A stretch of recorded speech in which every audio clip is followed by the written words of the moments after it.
작은 문제들 때문에 서로에 대한 오해가 생기기도 합니다.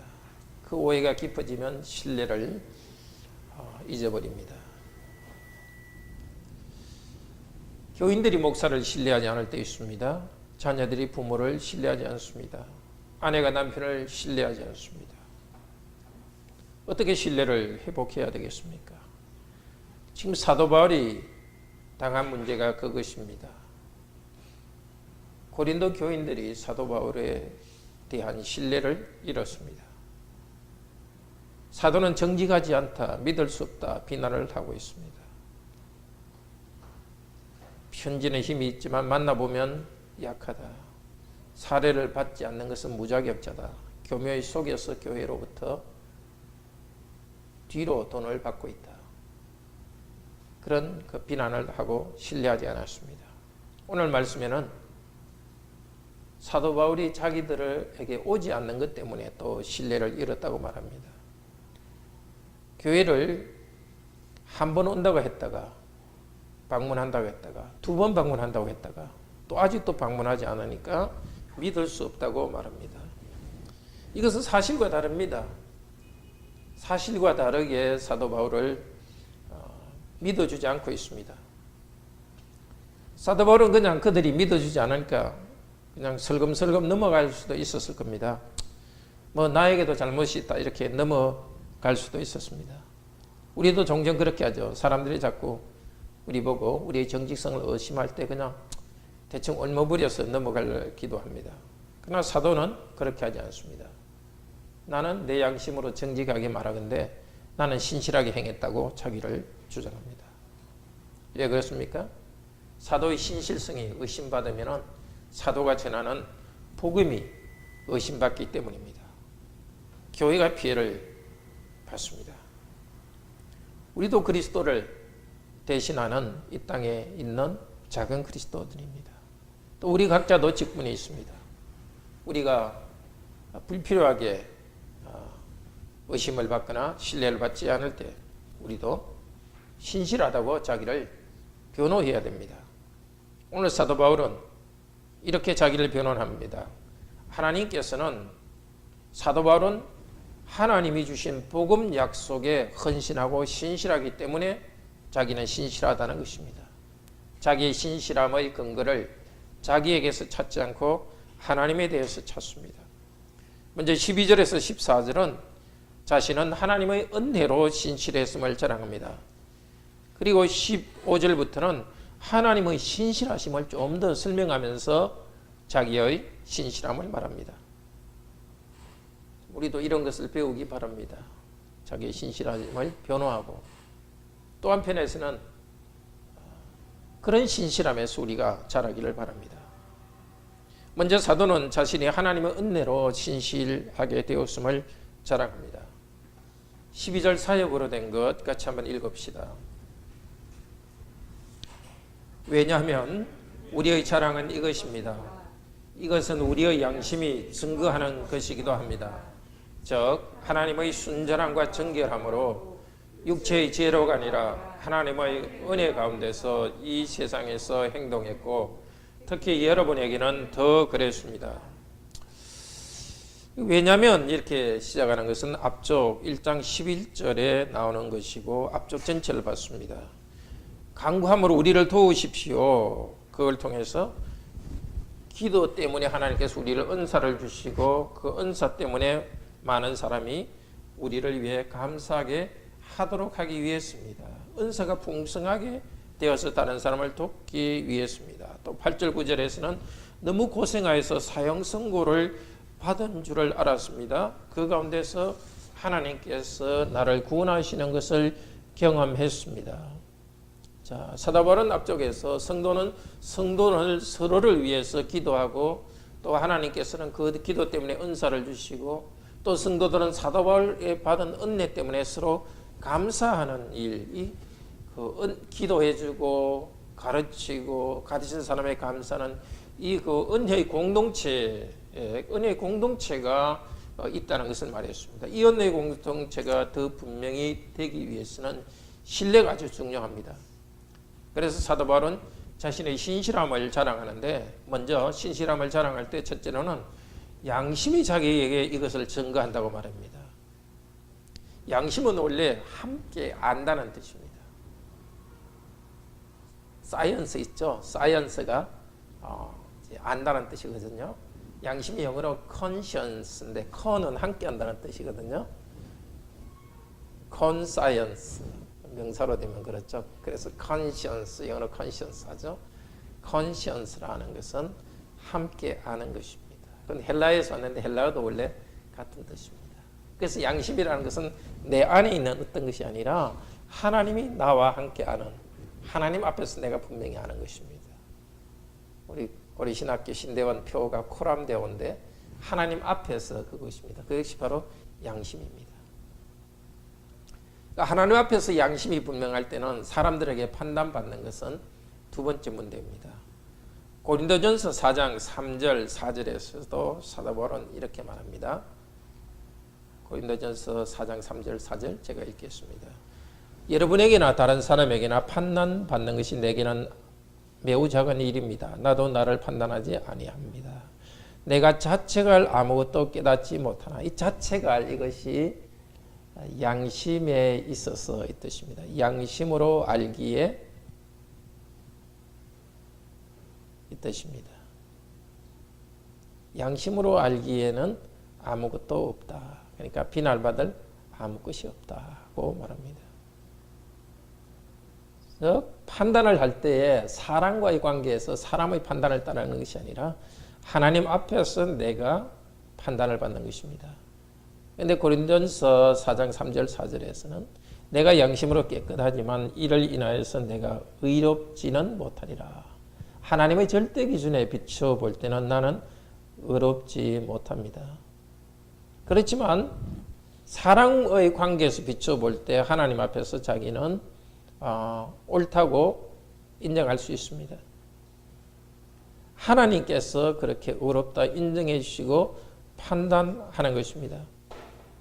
하나님의 판단을 신뢰하면서 또 자기가 양심적으로 하나님 앞에서 자기 부족은 회개하면서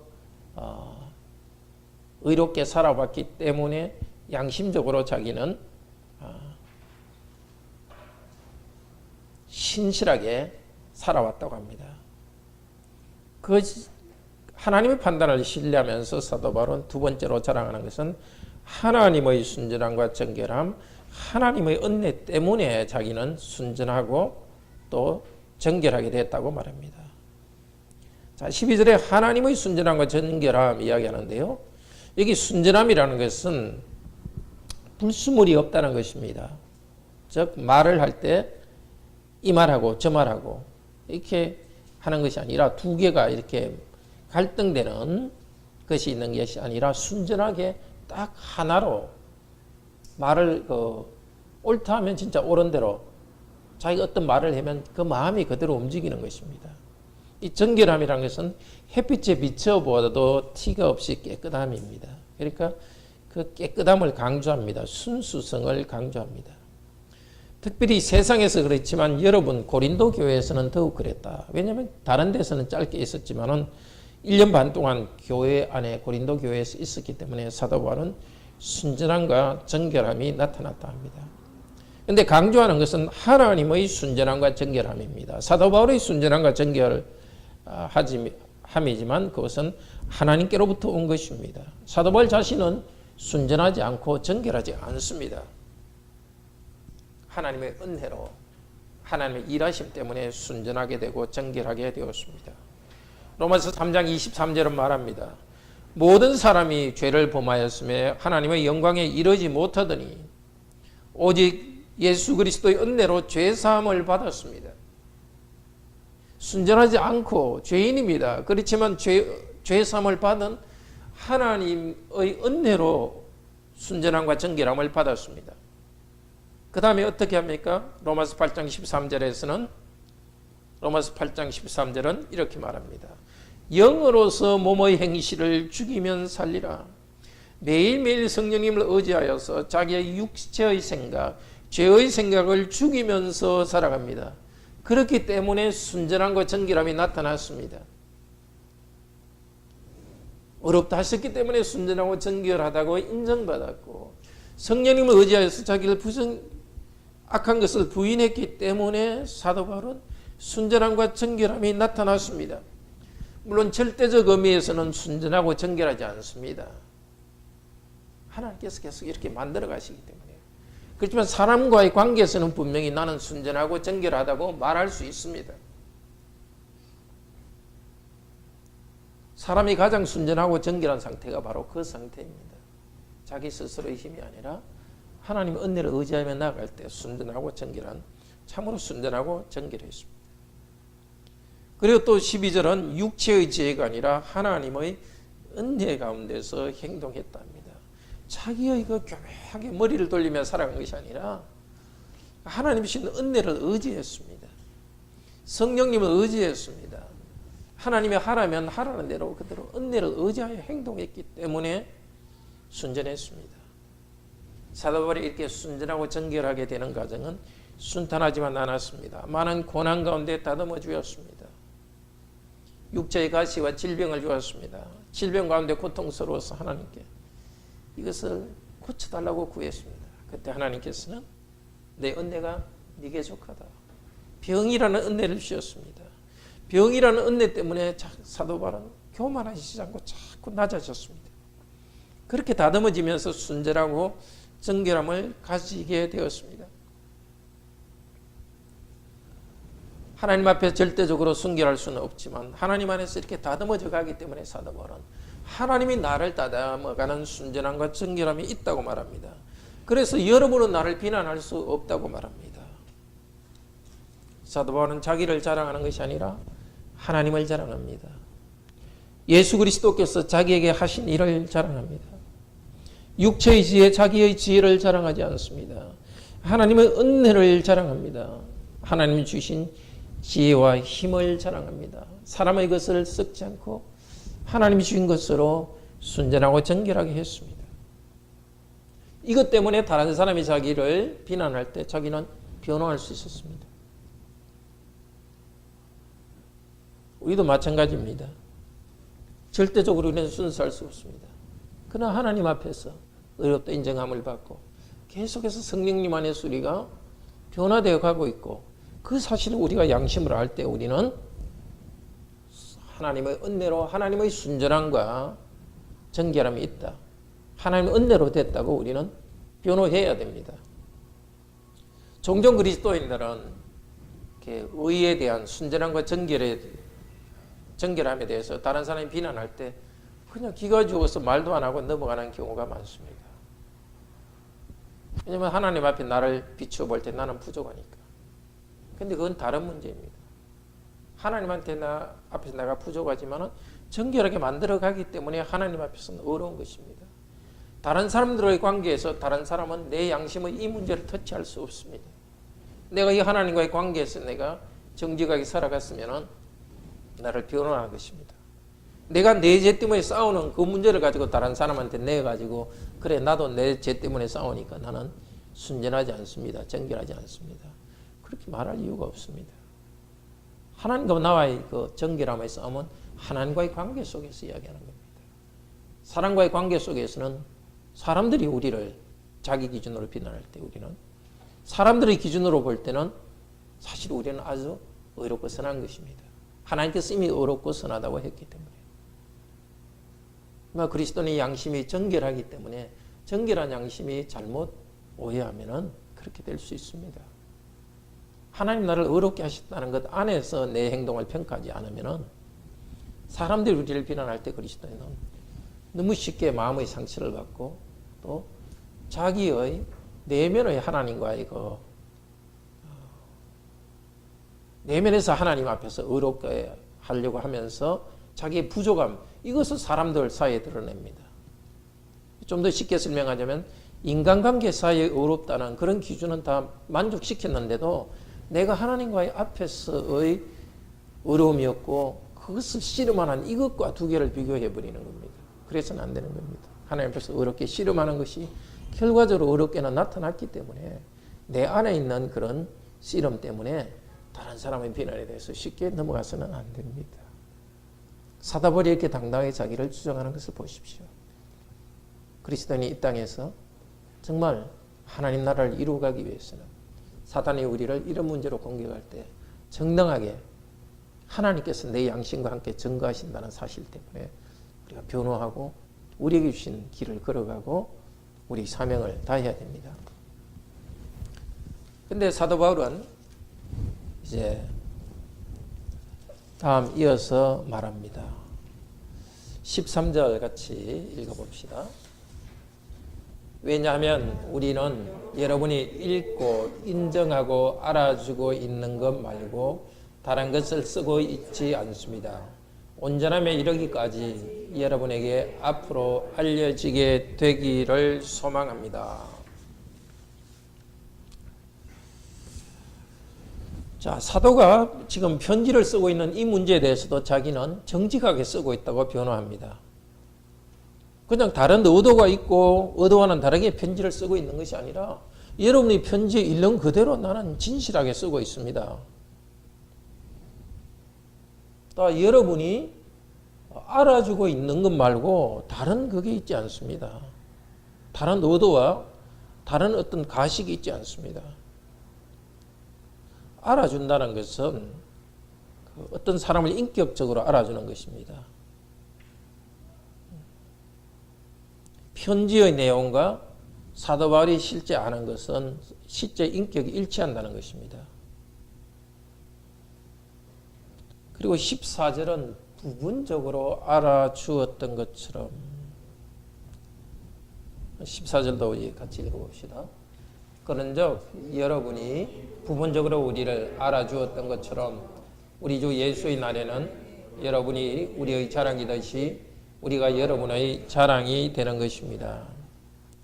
사도 바울은 그들과 있을 때 함께 있을 때 사도 바울의 정직성과 투명성을 그들이 알았습니다.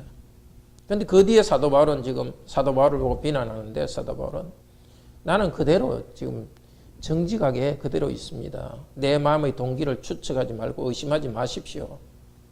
부분적으로 알았지 않습니까? 그렇지만은 앞으로는 예수 그리스도의 날에 주 예수의 날에는 더 알려지기를 바랍니다. 이 말 속에 뭐가 들어있습니까? 지금 나의 마음의 동기를 여러분은 다 알 수 없습니다. 예수님이 오실 때는 다 알려집니다. 아까 제가 인용했던 고린도전서 4장 1절에서 5절에서도 사도 바울이 말했습니다. 예수 그리스도의 날에는 마음에 있는 것이 다 나타날 것입니다. 판단할 것입니다. 사도 바울도 이렇게 말합니다. 지금은 다 감추어 있고 다 알 수 없습니다. 다른 사람의 마음을. 주님께서 오시면 다 나타날 것입니다. 그러면서 뭐랍니까? 주님이 오실 때 내 마음의 참이 나타날 테니까 의심하지 말라 하고 주님 오시는 날에는 뭘 이야기하죠? 나의 불순한 것이 나타난다고 말하지 않고 뭐랍니까? 여러분이 우리의 자랑이듯이 우리가 여러분의 자랑이 될 것입니다. 서로에 대한 자랑이 될 것이라고 말합니다. 여러 가지 생각이 밑에 흐르고 있기 때문에 막 그냥 비약하는 것 같은데 이 생각은 이렇습니다. 자, 여러분이 너의 동기를 의심하지만 저는 양심으로 하나님 앞에 정말 투명하게 말할 수 있습니다. 순전함과 정직함으로 이 일을 행하고 편지도 순전함과 정직함으로 쓰고 있습니다. 그런데 여러분이 저를 의심하는데 이제 주님이 오실 때는 다 나타날 것입니다. 자, 나타나면은 저의 부족함이 나타나는 것이 아니라 여러분이 나를 자랑할 것이 나타나겠습니다. 그 고린도 교인들이 생각할 때는 부족함이 나타날 걸로 기대하는데 사도 바울은 그쪽은 말하지 않고 자랑할 것이 나타난다고 합니다. 자, 그것은 고린도전서 4장 5절에 있는 것과 같은 뜻입니다. 고린도전서 4장 5절도 그래서 그건 같이 한번 읽어봅시다. 고린도전서 4장 5절 아주 중요한 구절이니까요.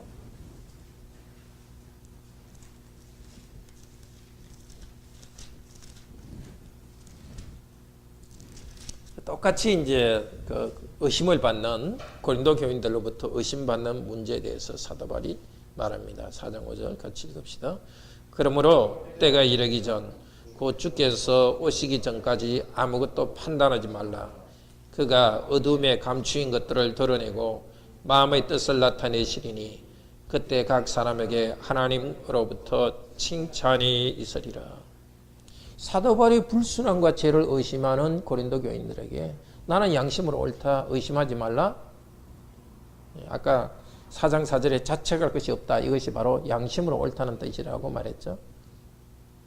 그런데 주님께서 오실 때는 우리 양심의 부족한 부분을 드러내서 심판하시는 것이 아니라 어떻게 한다고요? 각자에게 뭘 준다고요? 심판이 아니라 칭찬을 주실 것이다.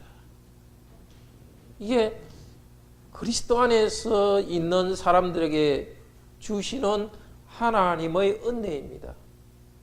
우리는 너무나 고린도 교인과 같은 생각을 갖고 있습니다. 예수님이 심판 때가 되면 벌 내리시겠지 하고 재림의 날도 두려워하는 경향도 있습니다. 나 자신에 대해서도 그렇고 내가 이 죄가 있는데 죽으면 천국 갈 수 있을까? 예수님 재림할 때 내가 두려운 생각을 먼저 가집니다. 다른 사람에 대해서도 뭔가 그런 의심을 합니다. 사도 바울은 그렇게 하지 말라는 것입니다. 뭐라고 이야기하는 것이죠? 주님 오실 날은 우리 모두에게 칭찬을 주는 날입니다. 상을 주는 날입니다. 우리도 이 생각을 좀 분명히 해야 됩니다. 정말 우리 이 세상 수고 끝난 다음에 주께서 우리에게 상을 주십니다. 그러니까 우리 자신의 지금 우리가 예수 그리스도를 주님으로 고백하는 작은 믿음이 있다면 이미 그 나라에 들어와 있고 예수님 오시는 나라, 우리 몸이 부활해서 그 영광스러운 상급을 받는, 칭찬을 받는 나라로 들어갑니다.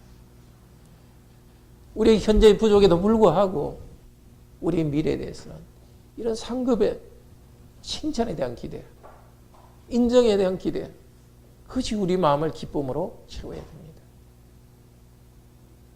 하나님이 인정하심, 지금도 어렵다 인정하시지만 그날 우리 예수님 재림하실 때도 칭찬을 주십니다. 그러니까 지금 고린도 교인들은 사도 바울을 부분적으로 하는데 사도 바울을 다 안다는 것은 주님의 칭찬을 다 아는 것입니다. 언제 다 알죠? 주님 재림하실 때 다 아는 것은 주님의 칭찬을 아는 것입니다.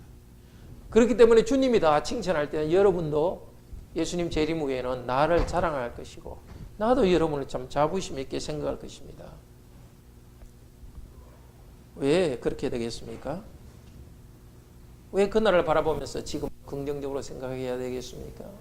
우리 주님께서는 사도 바울의 부족함이 있지만 계속해서 거룩한 사람으로 다듬어 가시고 있습니다.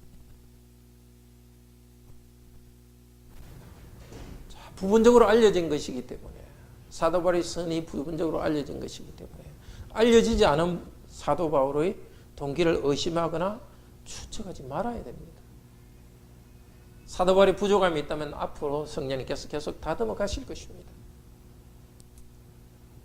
자, 우리도 우리 자신이나 우리 모두에 대해서 주님께 주시는 이 재림의 축복을 생각합시다. 감사합시다. 그런 재림에 대한 우리의 바른 생각은, 기쁨의 기대는 현재의 우리 태도와 삶을 바꿉니다. 지금 우리는 우리 자신에 대해서도 부족함에도 불구하고 참 그 승리의 기대 속에서 살아갑니다. 미래가 불안할 것하고 미래가 보장된 사람은 다르지 않습니까? 그 다음에 우리의 부족에 대해서도 다른 사람과 성도와 가족의 부족에 대해서도 우리는 이런 칭찬에 대한 기대 가운데 살아갑니다. 그리고 성도의 동기에 대해서 그렇게 많이 의심하지 않습니다. 물론 죄인인 줄은 알죠. 죄인인 줄 알지만 그것은 의심하지 않습니다. 우리가 부분적으로 알지만 더 확실히 안다는 것은 고린도전서 13장 9절에서 13절에서도 나옵니다. 지금은 부분적으로 알지만 그때는 온전히 알 것입니다. 온전히 알고 우리는 그리스도의 형상으로 변할 것으로 말합니다. 지금은 거울을 보는 것 같이 희미하게 보지만 그때는 온전히 그분의 모습을 볼 것이고 모습을 본다는 것은 그분과 같이 변화된다는 것입니다. 본다는 것은 내 존재가 그렇게 된다는 뜻도 있습니다. 정말 우리가 이런 변화되어가는 우리를 생각하면서 미래의 주님의 은혜를 생각하면서 정말 우리 서로에 대해서도 서로의 온전함과 정결함을 그대로 인정해 주시기를 바랍니다. 특별히 목사와 직분자들에 대해서 의심하지 말고 받아들이는 것 여러분의 유익에 좋습니다. 유익을 위해서 필요합니다. 가정에서도 우리가 그것을 바로 알아가야 되겠습니다.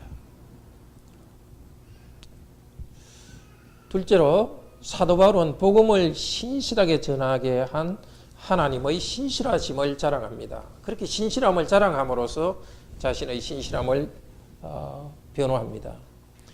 자, 15절은 이렇게 시작합니다. 15절 16절 같이 읽읍시다. 또한 이 확신으로서 내가 계획한 것은 여러분이 두 번 은혜를 얻도록 하기 위해서 먼저 여러분에게 갔다가 그리고 여러분을 지나가서 마케도니아에게 갔다가 다시 마케도니아로부터 여러분에게 가서 여러분에 의해 유대로 파송받는 것이었습니다. 자, 이 확신으로 뭐죠?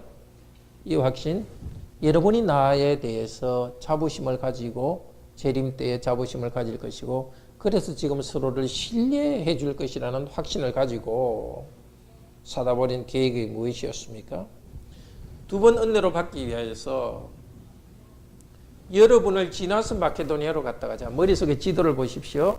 사도 바울이 있는 에베소 특히 그리고 그리스도의 남부 지역 고린도 북부 지역 마케도니아 사도 바울의 계획은 뭐였냐면은 그 에베소에서 남쪽 고린도로 배를 타고 갔다가 북쪽 마케도니아를 갔다가 다시 남쪽 고린도에 와서 예루살렘으로 가는 두 번 여행 계획을 세웠습니다. 근데 원래 고린도전서 15장에 보면은 사도 바울은 에베소에서 바로 고린도로 왔다가 유대로 간다 그랬어요. 근데 그 다음에 사도 바울은 계획을 변경했던 거예요. 바로 안 가고 여러분한테 갔다가 마케도니아에 갔다가 여러분한테 갔다가 다시 간다고 두 번 간다고 말했는데 아직 그 두 번 방문하지 않았다는 겁니다. 그러니까 사도 바울은 거짓말 한다고 지금 비난하고 있는 겁니다. 이 배경에 그게 있었습니다. 계획을 쑥 바꿨다가 계획대로 하지도 않으니까 사도 바울은 믿을 수 없다는 것입니다. 그래서 17절에 사도 바울은 이렇게 말합니다. 읽어봅시다. 따라서 이것을 계획할 때 어떻게 경솔히 계획하겠습니까? 혹은 우리의 계획이 육체를 따라서 계획하여 우리에게 예이면서 동시에 아니요 되게 했겠습니까? 가볍게 결정이지 않다는 뜻입니다.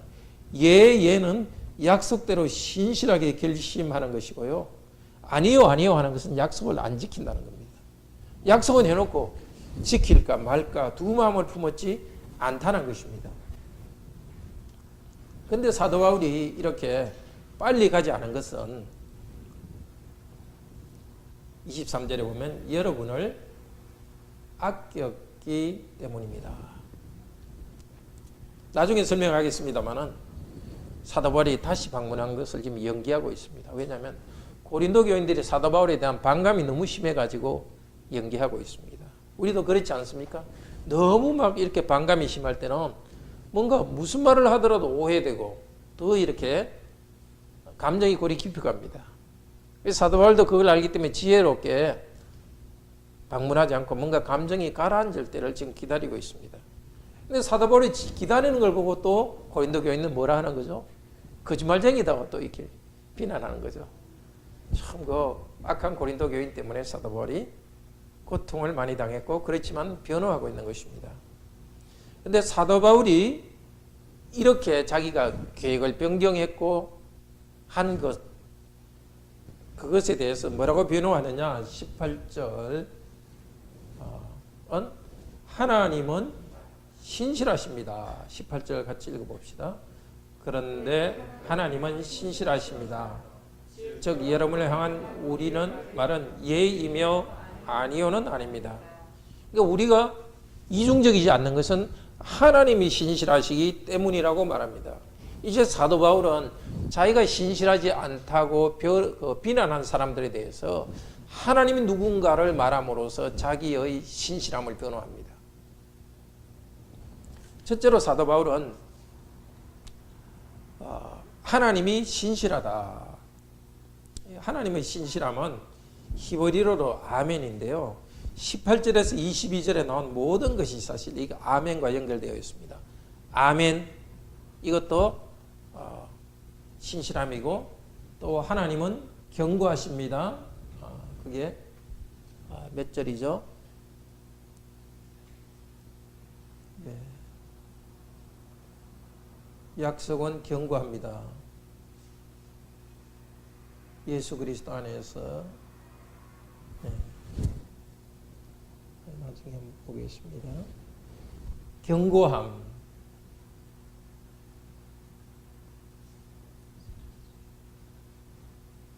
예, 21절에 경고. 경고함, 이것도 아멘이란 말이 왔어요. 신실함이란 말이 왔고, 그 다음에 24절에 믿음, 이것도 아멘이란 말에서 왔습니다. 전체로 아멘, 아멘 하면서 하나님의 신실하심을 말하고 있습니다. 자, 하나님의 신실하심을 말하기 위해서 첫째로 사도 바울은 하나님의 말씀을 이야기합니다.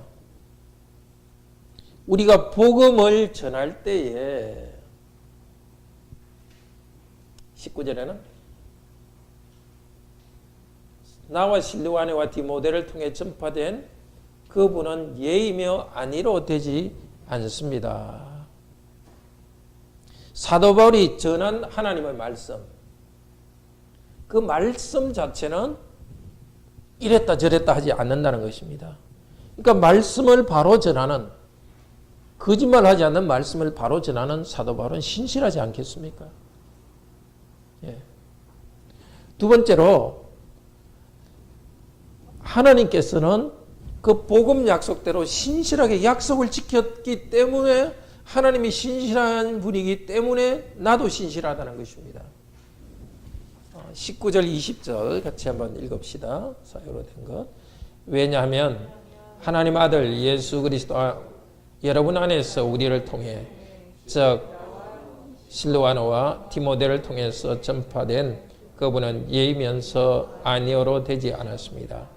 오히려 그분은 그분 안에서 예가 되어 왔습니다.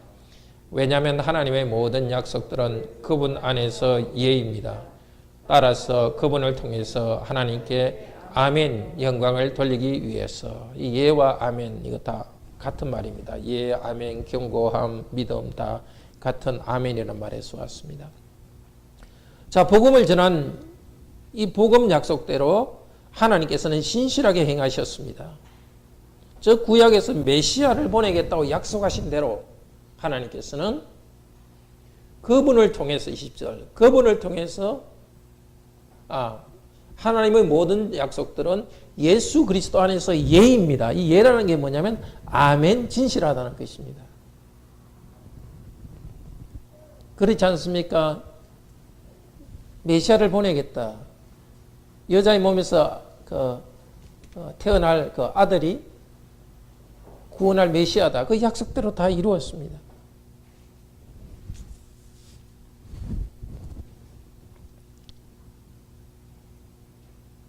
셋째로 사도 바울이 자기의 신실함, 하나님의 신실함을 이야기하면서 셋째로 20절에서는 왜냐하면 하나님의 약속들을 이야기하면서 그분을 통해서 우리들은 하나님께 아멘이라고 말합니다.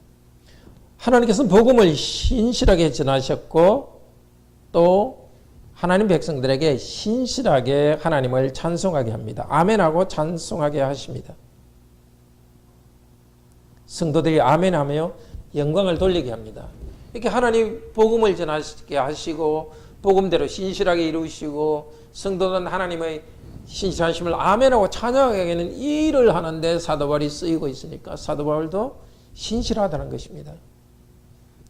넷째로 사도 바울이 신실한 이유는 성령님을 보내주셨기 때문입니다. 21절 22절 같이 읽읍시다. 그런데 우리를 여러분과 함께 그리스도를 향해 경고하게 하시고 또한 우리를 기름 부으셨던 분은 하나님, 우리를 인치시고 우리의 마음들 안에 성령의 보정을 주셨던 분. 사도 바울에게 성령님을 주시고 성령님의 도장을 찍으셔서 신실하게 일하게 하셨습니다. 그 성령님을 통한 하나님의 신실함이 있고 그래서 사도 바울도 신실하십니다. 하나님의 신실하심이 사도 바울의 신실함을 이루어냈습니다. 자, 오늘 우리도 이 말씀을 통해서 정말 기억합시다. 우리를 신실하지 않다고 말하는 세상 가운데서 때로는 의도적으로 악의적으로 우리의 정직한 삶을 비난하는 그런 사람들, 잘못이 없는데도 거짓을 만들어서 우리가 거짓말 한다고 말하는 세상 가운데 있습니다. 이 고린도 교인들 복음을 들은 사람까지도 그랬는데 정말 여러분이 사는, 저희가 사는, 우리가 사는 세상은 악의적입니다. 그런 세상 가운데서 흔들리지 마시고 그리스도의 복음 안에서 여러분들이 어렵게 되어가고 있고 어렵다 인정을 받고 어렵다 되어가고 있다면 사람들의 작은 비난에 흔들리지 마십시오. 비난이 있을 때 즉시 하나님께 달려가서 양심으로 점검하시고 회개하시고 정말 잘못됐다면 사과를 하시고 그것이 아니라면 결코 흔들리지 말고 뚝심을 가지고 자신의 어려움을 변호하시면서 흔들리지 말고 여러분의 직분을 다하기를 바랍니다. 이렇게 가능한 것은 하나님의 신실하심 때문입니다. 두 번째 생각할 것은 복음을 신실하게 전해주셨고 그리스도 안에서 이루어 주셨고 또 그것 때문에 우리가 하나님을 찬양하게 하셨습니다. 성령님을 보내주셨습니다. 신실하신 하나님이 우리 가운데 일하시고 있습니다. 나의 신실함을 감사하지만 또 하나님께서 주신 것 때문에 겸손하고 하나님을 의지합시다. 정말 우리가 신실함이 없다면 그냥 내 의지로 이를 악물고 하는 것이 아니라 다시 우리 주님의 신실하심을, 하나님의 신실하심을 바라보고 신실하심을 의지하고 믿고 하나님의 신실하심을 찬양하면서 정말 신실한 사람으로 변화되어 가기를 바랍니다. 우리 함께 찬양합시다. 73장 찬송.